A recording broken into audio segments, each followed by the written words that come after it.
there in the picture, his picture sitting down.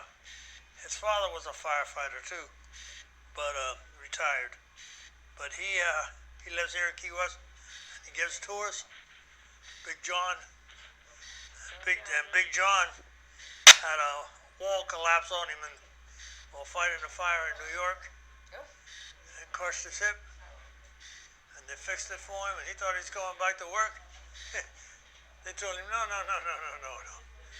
Here, this is your first retirement check. You're retired. You don't work here anymore. You got an injury retirement. He gets everything paid. His insurance is paid for the rest of his life, both health and life. He gets a raise every time the city gets a raise, and he gets the same salary that he had while he was working. Good deal. So that's.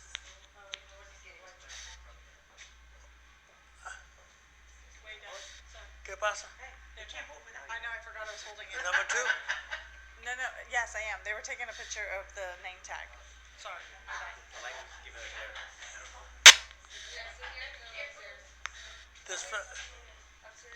This guy wanted to give us something for 9/11. He got inspired, and he came up with this. It was supposed to be small. He come up with this. He did a great job on it. If you look at it, it's got a timeline, the name of every firefighter, when they died, and that's got the flag, of course, up there. It's got the name of everybody that died that day, and all 3 incidents. The chief south of Sarasota. Where's the chief from? That deputy chief? Outside of Fort Myers.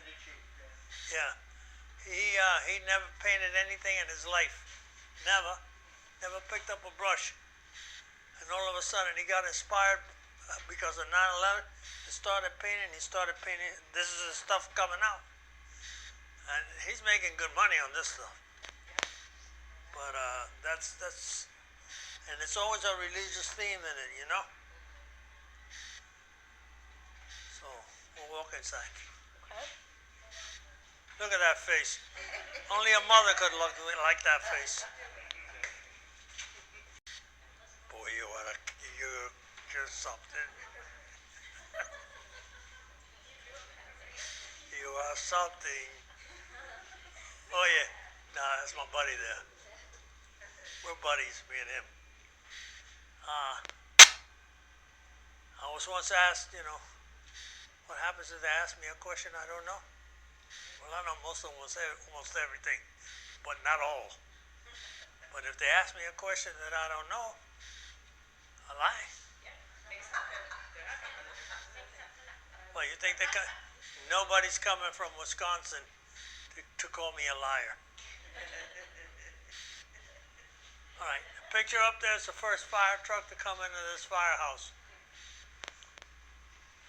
The steam engine was only a few years older than that fire truck.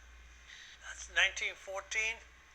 The steam engine is a 1908, so it's relatively new. And as you can see, those are very large horses. They don't fit in a stall like that. The stall actually came out to here and probably a little further than the TV. So you had a big space there. That post didn't exist because you needed a space to go through.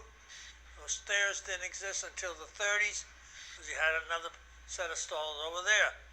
You had 2 horses outside stables, and then you brought them in at night to the nighttime stables.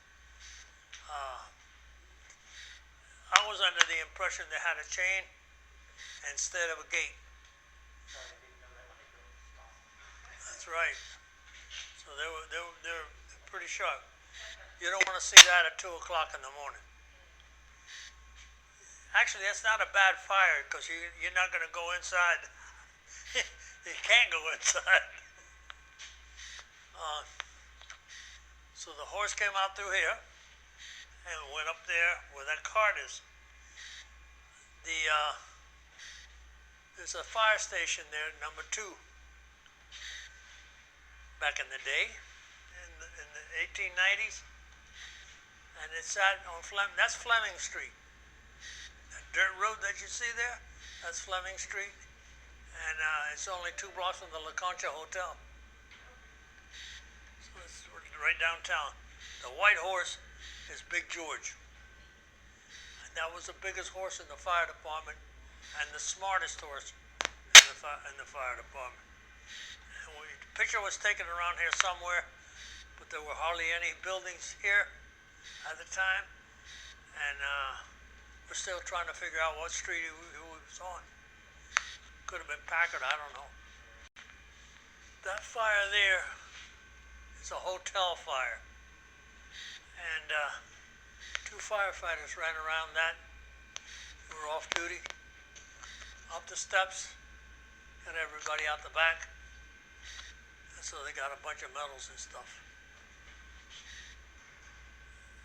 They're all, that's you get houses and those little lanes, those little alleys, and they go lanes, and you get fires like that in there. There's a Marine barracks up there that went up in smoke one day. Walgreens on Duval Street. That's a Cuban club when she went up. Alex Vega was driving that truck, and I pulled up behind him. I was the second. He showed up first, and I was right behind him. We were having a meeting that we were trying to do away with civil service. So all of the firemen were downtown. And so it was only a 3-block run. And so he tells me, "Jefe, what do you think?" I said, "Well, we could save it or we could lose it. We're going to lose it. You can't save that. That's gone." But you never, I don't know. I thought that fighting fires was some people get scared. Some people get a little timid. It never occurred to me that I could get hurt, even though I went to the hospital 3 times. You know, real dummy me. How many times you gotta get hit in the head? But I never thought that I could get killed or even seriously hurt. I was halfway up, like the first landing, and the whole thing turned to ash, and it dropped. And I'm carrying a 38-pound pack on my back. You know what that did to my back? It messed up 3 vertebrae.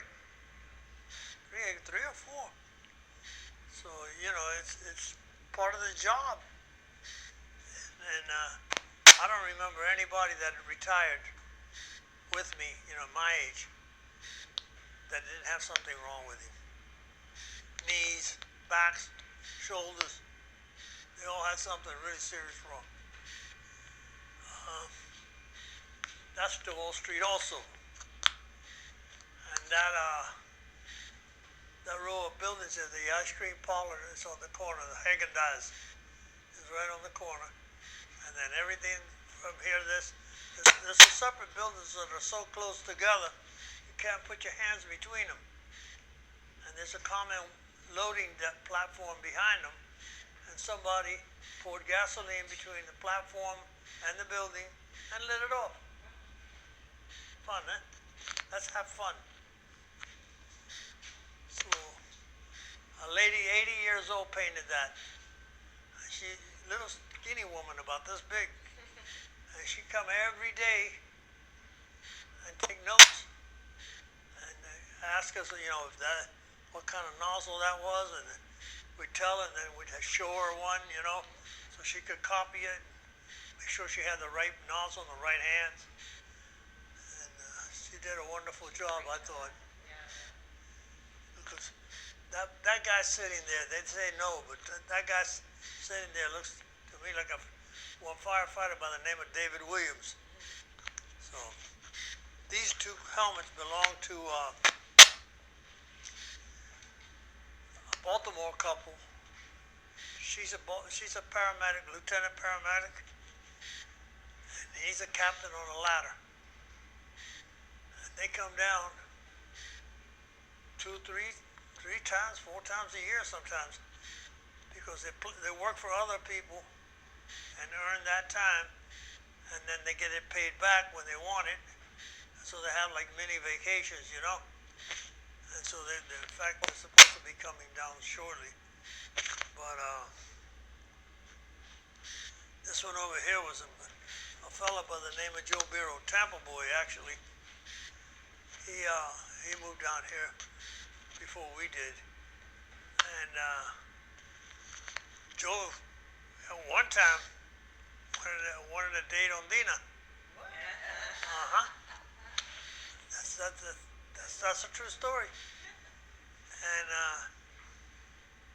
so he knew my father. He knew the families. And I came down to Key West, and so here was Joe. And Joe was a veteran of World War II, and he had fought in the Battle of the Bulge, and he actually fought, you know, shooting. And I said, "You ever shoot anybody?" He says, "One, I think." I said, "How do you think?"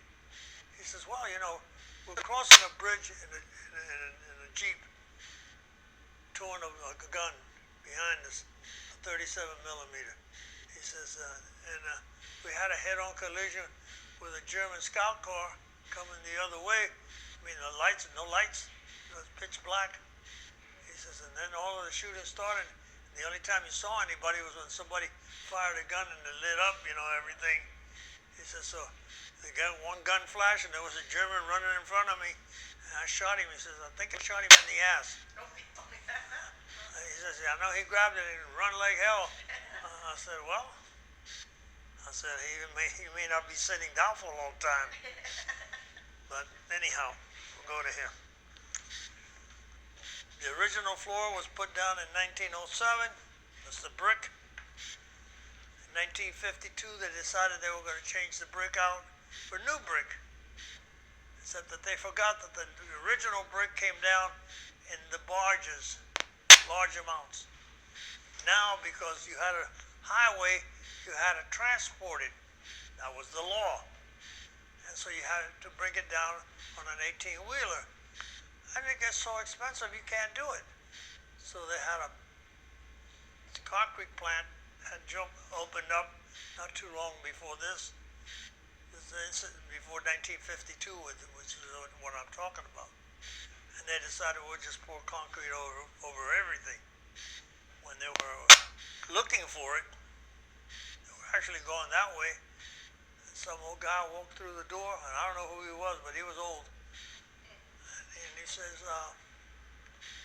it's more even with the front of that door. He says, I know, I used to come here and play dominoes every day. That's more even with that door. So they turned around and dropped right into it. I don't think they dug that much. And it goes down 4 feet. And it is Virginia coal. They must have had some kind of coal pile outside, maybe, I don't know. But, or they had to fill it often. The steam engine would come through here and park right there. Steam engines don't carry fire hose. You have to have a wagon to carry the fire hose. Fire trucks do both. And so the hose wagon parked over there. They took the 4 horses and brought them around and put them in the day stalls, or even let them loose in the back.